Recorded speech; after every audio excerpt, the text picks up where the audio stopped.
할렐루야. 오늘도 주일 오후 예배, 찬양 예배 나오신 여러분들을 주님의 이름으로 환영하고 축복합니다. 우리 옆 사람 바라보면서 한번 같이 따라해 보겠습니다. 예배 잘 오셨습니다. 은혜 받고 돌아갑시다. 네, 오늘은 교회론 9번째 시간인데요. 마태복음 18장 15절에서 17절까지 말씀을 가지고 교회의 표지, 징계의 바른 시행이라는 제목을 가지고 말씀의 은혜 나누겠습니다. 우리는 지금까지 총 2번의 시간을 통해서 교회의 표지란 과연 무엇인가 그것에 대해서 살펴보았습니다. 사람의 사적인 감정이나 생각으로는 이 교회가 참된 것인지 거짓인지를 우리가 올바르게 분별할 수 없기 때문에 그것을 확인할 수 있는 공적인 기준이 필요한데 그것을 바로 보여주는 것이 바로 교회의 표지다라고 그렇게 말씀을 드렸습니다. 제가 교회의 표지에는 3가지가 있다라고 말씀을 드렸는데요. 새롭게 들으시는 분들도 계실 것 같은데 우리 말씀을 화면을 보면서 같이 한번 읽겠습니다. 시작. 첫 번째, 말씀의 바른 선포. 두 번째, 바른 시행. 세 번째, 징계의 바른 시행. 자, 오늘은 특별히 바로 이 3번째인 징계의 바른 시행에 대해서 살펴보겠습니다. 먼저 여러분, 이 징계라고 하는 말이 여러분 어떻게 들리십니까? 뭔가는 좀 좋은 것 같기도 하고 좀 안 좋은 것 같기도 하고 그러면서도 나는 받지 않았으면 하는 뭔가는 좀 부담스럽고 또 피하고 싶은 그러한 말처럼 우리가 들리곤 합니다. 제가 중학교를 다닐 때 아주 놀기를 좋아하는 학생이었습니다. 지금 보셔도 참 얼굴이 개구장이처럼 그런 모습이지 않습니까? 그런데 하루는 이 친구들과 함께 단체로 선생님을 놀렸던, 겁이 없었던 그런 적이 있었습니다. 그 선생님이 이제 불교 종교 선생님이시고 굉장히 착한 선생님이셨는데 얼굴이 이렇게 좀 기셨어요. 그래서 친구들과 함께 동물 중에 그 선생님 별명이 이제 말이었는데 우리가 다 함께 한 20명이서 말 달리자 하면서 이러한 노래를 불렀던 것입니다. 그래서 선생님이 그 의도를 알아채고 단체로 징계를 받게 되었습니다. 학교에서는 정학을 준다 이런 말도 있었고요. 또 한편으로는 퇴학을 시킨다 이런 말도 있었습니다. 아주 무섭고 두렵고 떨렸었죠. 결국에는 무릎을 꿇고 두 손을 든 채로 있다가 학생부 주임 선생님이 와서 허벅지와 손바닥을 그 대나무 단소로 3대씩 풀스윙으로 맞았습니다. 그리고 불교 중학교여서 갑자기 선생님이 이 학생들을 모두 법당으로 초대해서 3000배를 하라라고 하는 청천벽력 같은 그러한 징계를 받게 되었습니다. 여러분, 제가 그때 3000배를 했을까요? 안 했을까요? 그렇죠. 안 했겠죠. 저는 예수님을 믿어서 죽어도 못합니다 라고 그렇게 이야기를 했었고 친구들이 3000배를 받는 그 시간 동안 창틀에 2발을 올리고 주먹을 쥐고 엎드려 뻗쳐한 상태로 징계를 받았던 그런 기억이 저에게 있습니다. 그런데 여러분, 제가 받았던 이 징계가 단순히 선생님이 우리를 싫어해서 이러한 벌과 제재를 준 것일까요? 아니죠. 학생들을 싫어해서 이 학생들을 내가 정학시켜야 되겠다, 퇴학시켜야 되겠다 이러한 마음으로 준 것이 아니라 바로 이것을 통해서 학생 너희들이 했던 그 행동이 얼마나 잘못된 행동임을 너희가 스스로 깨닫고 반성하고 다시는 그러지 않도록 하게끔 하는 깊은 뜻이 담겨져 있었다라는 것입니다. 이처럼 징계란 사전적 의미에서도 우리가 알 수 있듯이 부정이나 부당한 행위에 대하여 제재를 가해서 허물이나 잘못을 뉘우치도록 나무라며 경계한다라는 그러한 뜻을 가지고 있습니다. 그렇다면 여러분, 교회는 어떠할까요? 만약에 교회에 이 징계가 없다라고 하면 교회가 어떻게 되겠습니까? 많은 사람들이 예수님의 사랑만 넘치면 되지 무섭게 그게 왜 필요해? 라고 그렇게 이야기할 수 있지만 제재를 할 수 있는 어떠한 법적인 기준이 없다면 개인주의와 혼합주의가 넘쳐나는 이 시대에 아마도 온갖 잘못된 교리들이 교회를 혼란스럽게 하거나 힘을 가진 사람이 엄청난 권력을 휘두르는 그러한 성도들 간에 싸우고 난리가 나는 모습을 보게 될 것입니다. 그래서 오늘날 바른 교회, 건강한 교회가 되기 위해서는 바로 이러한 징계가 바르게 시행되어야 함을 말씀하고 있는 것입니다. 이것은 비단 오늘날의 일만이 아닙니다. 이 교회의 표지가 만들어졌던 그 종교개혁 시대에도 이러한 문제들이 있었는데요. 1561년 벨기에 신앙 고백서에는 이렇게 고백을 하고 있습니다. 우리 한번 같이 읽어보겠습니다. 참된 교회를 식별할 수 있는 특징은 교회가 순전한 복음의 교리를 전하고 예수님이 명하신 순전한 성례를 계속 시행해야 하며 징계를 통해 죄를 벌하는 것이다. 그러나 여러분, 이 징계는 아무렇게나 하는 것이 아닙니다. 교회가 주관적으로 정하고 시행하는 것도 아닙니다. 왜냐하면 이 징계를 하는 입장에서 온전한 객관성을 띠는 것이 쉽지 않을 뿐만 아니라 자신의 감정으로 사람의 방식으로 진행해서는 안 되기 때문입니다. 그렇다면 우리는 어떻게 이 징계를 우리 가운데서 시행하고 또 적용할 수 있을까요? 오늘 우리가 읽은 말씀에서는 예수님이 이 징계가 어떻게 시행돼야 하는지에 대해서 말씀하십니다. 우리 다시 한번 본문 15절 말씀 읽어보겠습니다. 시작. 내 형제가 죄를 범하거든 가서 너와 그 사람과만 상대하여 권고하라. 만일 들으면 내가 내 형제를 얻은 것이요. 아멘. 말씀을 보니까 여러분 무엇이라고 합니까? 예수님이 내 형제가 죄를 범하거든 이라고 그렇게 이야기합니다. 이 말은 바로 징계를 받을 사람의 중요한 기준이 무엇이냐면 하나님 앞에 죄를 범한 것에 있다라는 것을 밝히고 있다라는 것이죠. 다시 말해서 단순히 사람과의 어떠한 입장과 의견이 다르다라고 해서, 생각이 다르다라고 해서, 내 말에 이 사람이 동의하지 않는다라고 해서 태클을 걸어서 내 기분이 나쁘다고 해서, 평소에 저 사람이 싫어서 잘 걸렸다, 너 당해봐라, 그러한 식으로 이 징계를 시행하는 것이 아니라 바로 하나님 앞에서 그것이 성경적으로 명백한 죄인 것을 알게 되었을 때 바로 이 징계를 시행하라라고 말씀하고 있는 것입니다. 그러나 그 시행도 여러분, 우리가 법 집행하듯이 이 징계를 시행하는 것이 아닙니다. 예수님은 이에 대한 부분도 분명히 말하고 있는데요. 바로 징계의 첫 번째 원칙은 바로 개인적인 권고라는 것입니다. 우리가 15절 말씀을 통해서 보았듯이 너와 그 사람과만 상대하여 권고하라고 말씀합니다. 여러분, 다른 사람과 상대하라고 합니까? 그 사람과만 상대하라고 이야기합니까? 그 사람과만 이렇게 이야기합니다. 그 사람이 어떠한 모습이 하나님 앞에서 죄를 지은 그 모습인 것을 우리가 알았을 때, 내가 알았을 때 조용히 가서 그 사람에게만 그 모습이 죄인 것을 이야기하고 밝히고 권고하라는 것입니다. 그래서 그 사람이 자신의 죄를 깨닫게 되고 회개하여 다시 하나님에게로 돌아오면 내 형제를 얻은 것이다 라고 예수님은 말씀합니다. 그러나 여러분, 실제로 우리들의 모습은 어떻습니까? 그 사람의 어떠한 죄된 모습을 봤을 때 내가 아는 사람들에게 모조리 몰려가서 다 말해버려서 소문이 나게 만들어버리고 상처받게 하고 교회를 떠나게 하는 그러한 나의 모습은 없는지 우리는 생각해 볼 필요가 있다라는 것입니다.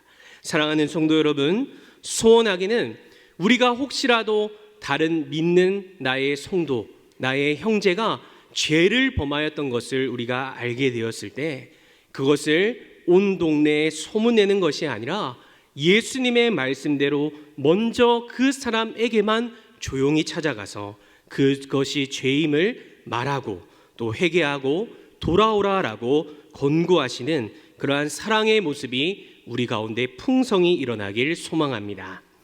그런데 이 첫 번째 권고를 듣지 않는 사람이 있을 수 있습니다. 그때 예수님은 이렇게 말씀합니다. 우리 16절 말씀 다시 한번 같이 읽겠습니다. 시작. 두세 증인의 입으로 말마다 확증하게 하라. 아멘. 바로 이 징계의 두 번째 원칙은 바로 두세 증인과 함께 가서 입으로 권고하게 하고 확증하게 하라라는 것입니다. 예수님은 만약에 네가 가서 혼자 권고했을 때 그 사람이 듣지 않거든 이번에는 그 죄인 것을 아는 한두 사람을 더 데리고 가서 두세 증인의 입으로 말마다 확증하게 하라라고 말씀합니다. 이번에도 여러분 어떤 공식적인 입장을 취하도록 하는 것이 아니라 바로 그 사람이 그것이 죄인 것을 인정하고 개인적으로 회개하고 돌아올 수 있도록 기회를 주고 있다라는 것입니다. 왜냐하면 예수님은 이 마태복음 18장에서 잃어버린 한 영혼에 대한 그 간절함과 소중함을 계속해서 말하고 있을 뿐만 아니라 작은 자 중 하나라도 실족하게 하거나 잃어버리는 것은 하나님의 뜻이 아님을 예수님은 명확하게 밝히고 있기 때문입니다. 그렇다면 세 번째로는 무엇을 말하고 있을까요? 우리 17절 말씀 한번 같이 읽도록 하겠습니다. 시작. 듣지 않거든 교회에 말하고 교회의 말도 듣지 않거든 이방인과 세리와 같이 여기라. 아멘. 징계의 세 번째 원칙은 무엇이냐? 바로 교회에 말하라 라는 것입니다. 예수님은 죄를 지은 자가 하나님 앞에서 명백히 그것이 죄인 것을 알고도 그 권고에도 말을 듣지 않고 죄된 행동을 끝까지 고수한다면 그제서야 교회에 말하라 라고 예수님은 이야기합니다. 여기에서 교회에 말한다 라고 하는 말은 무엇이냐면 이제 이 문제를 공식적으로 다룰 것을 이야기한다라는 것이죠.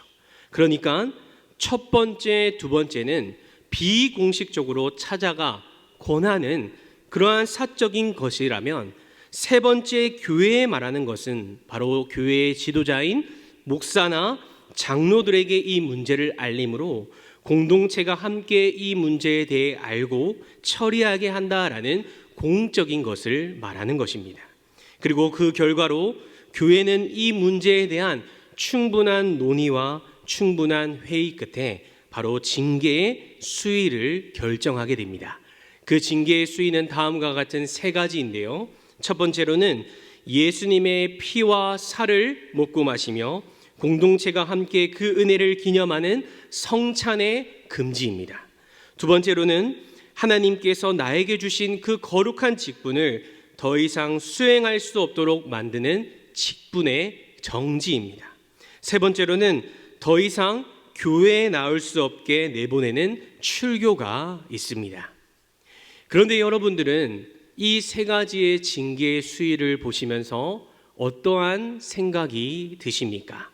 어떤 분들은 너무 마음이 아플 것 같아, 무섭다, 이런 생각이 들기도 하지만 아마 많은 분들은 그냥 아무런 느낌 없이 이것을 보는 분들도 계실 것 같습니다.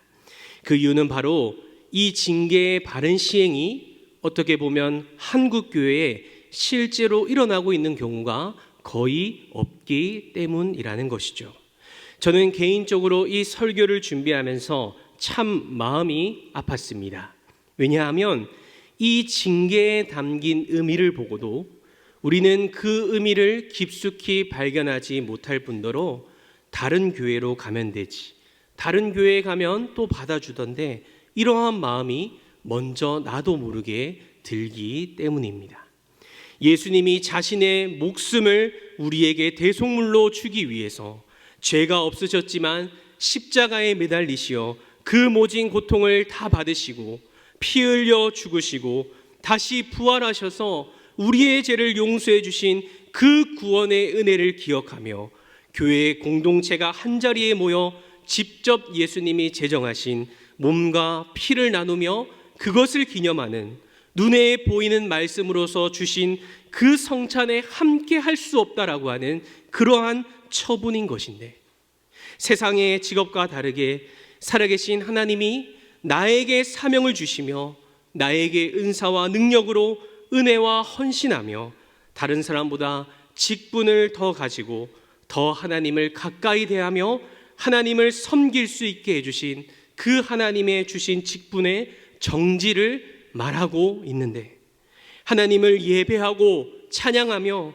하나님 한 분에게만 영광을 돌리며 믿음의 공동체 안에서 교제와 나눔을 누리며 예수로 더욱 풍성히 세워져가는 이 교회를 이제 경험할 수 없고 출석할 수 없게 된다라는 그러한 출교인 것인데, 우리는 너무나도 당연하게 이것을 보면서 아파하거나 옷을 찢는 그러한 슬픈 마음이 있는 것이 아니라 이런 징계가 있구나, 그냥 그러한 것이 있구나라고 생각하는 우리의 모습이 너무나 익숙해져 버렸다라는 사실입니다. 소원하기는 오늘 말씀을 통해서 징계를, 이 의미를 생각하면서 단순히 징계의 방법이나 징계의 수위에 우리의 포커스를 맞추는 것이 아니라 왜 예수님이 이 징계를 말씀하셨을까? 그 징계로 인한 결과가 얼마나 신앙적으로 슬프고 가슴 아픈 것인지를 우리가 다시 한번 기억하고 우리 교회 공동체가 늘 예수님 안에 거하며 성찬의 참다운 기쁨과 직분의 은혜가 얼마나 귀하고 감사한 것인지를 다시 한번 깨닫는 저와 여러분들이 되시길 간절히 주님의 이름으로 축복합니다. 마지막으로 여러분, 이 징계의 중요한 목적은 바로 예수님의 어떠한 혼냄이나 벌주심에 있는 것이 아니라 바로 하나님의 사랑이라고 하는 그 기본 정신이 깔려 있다라는 것입니다. 성삼위 하나님은 저와 여러분을 사랑하십니다. 믿으십니까? 예수님이 우리에게 하신 일들에 대해 우리가 주님이라고 입으로 시인하고 마음으로 믿어 이르게 하는 모든 자에게 하나님은 구원의 선물을 주시고 우리는 그 구원의 은혜를 받게 되었습니다. 다시 말해서 죄와 사망의 권세에서 종노릇하던 우리가 이제는 더 이상 이제 종노릇하는 것이 아니라 하나님의 자녀가 되었다라는 것입니다. 신분이 완전히 바뀌었을 뿐만 아니라 이제는 하나님의 그 진노하심의 심판을 우리가 받지 않게 되었고 하나님의 사랑 가운데 거하게 되었다라는 것입니다. 여러분, 제가 어렸을 때 형이랑 얼마나 또 장난을 많이 치면서 놀았는지 엄한 아버지에게 혼난 적이 참 많았습니다. 그런데 그럴 때마다 아버지가 쓰시던 훈육법이 있었는데 그것은 바로 모든 옷을 벗기고 티 하나와 팬티 하나만 입히고 집 밖으로 쫓아내는 것이었습니다. 그러면 형이랑 쫓겨나와서 둘이 꼭 껴안고 아파트 복도에서 추워하면서 벌벌 떨고 있는 그러한 모습이 생각이 납니다. 그러나 시간이 지나서 배를 눌려서 아버지 저희가 잘못했어요 하고 하면 아버지가 다시 문을 열어주시고 따뜻한 그 집안으로 다시 들어가게 해주시는 그러한 경험과 기억이 있습니다. 여러분, 이것이 바로 징계 안에 들어가 있는 사랑의 기본 정신이라는 것입니다. 아무리 우리가 잘못했어도 하나님은 아버지와 우리의 아들의 관계를 끊지 않으시고 반성하고 잘못했다라고 우리가 고백할 때 그것을 용서해 주시며 따뜻한 집안으로 들어오게 해주시는 그 부모님과 같은 하나님의 사랑, 그것이 바로 징계의 기본 정신임을 여러분 믿으시길 바랍니다. 그래서 로마서 8장 1절에서도 그러므로 이제 그리스도 예수 안에 있는 자에게는 결코 정죄함이 없나니라고 그렇게 말씀합니다. 그렇게 우리는 함부로 그 사람에 대해서 저 사람은 하나님의 심판을 받았다, 정죄함을 받았다라고 말해서는 안 될 것입니다. 오히려 그 사람을 위해서 이 징계를 통해서 하나님의 사랑을 다시금 회복시켜 달라라고 기도하는 우리의 모습이 되어야 할 줄 믿습니다.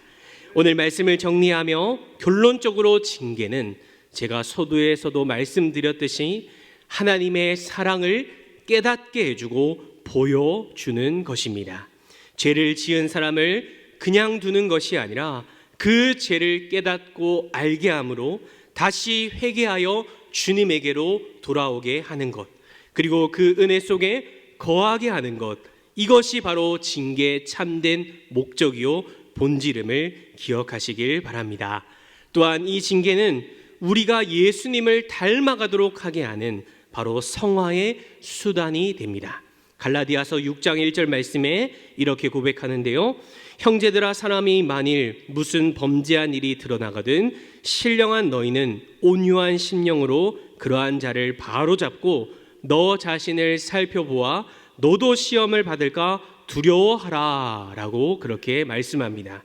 이 징계를 통해서 단순히 죄를 빠진 자를 우리가 권고하는 것으로 끝나는 것이 아니라 나는 혹시 하나님 앞에 이러한 죄를 짓고 그 죄된 모습으로 살아가고 있지는 않는지, 나도 시험을 받지는 않는지 나를 돌아보게 하고 나를 다시 돌아봄으로 예수님을 닮아가는 삶을 살기 위해 애쓰게 하며 하나님을 경외하며 기도하게 된다라는 사실을 우리에게 말해 주는 것입니다. 그래서 소원하기는 오늘 이 말씀을 통해 징계가 단순히 우리를 혼내거나 벌 주는 것이 목적이 아니라 하나님의 그 크신 사랑을 우리가 깨닫고 알게 하고 보여주는 것이며, 이것을 통해 믿는 자들은 성화의 수단이 된다라는 사실을 기억하시어 우리 강연교회가 더욱 올바른 말씀이 선포되며 성례가 바르게 시행되며 징계가 바르게 시행되므로 교회의 참된 표지를 나타내며 하나님 한 분에게만 영광을 돌려드리는 그러한 교회가 되길, 그러한 성도님들이 되길 간절히 주님의 이름으로 축복합니다.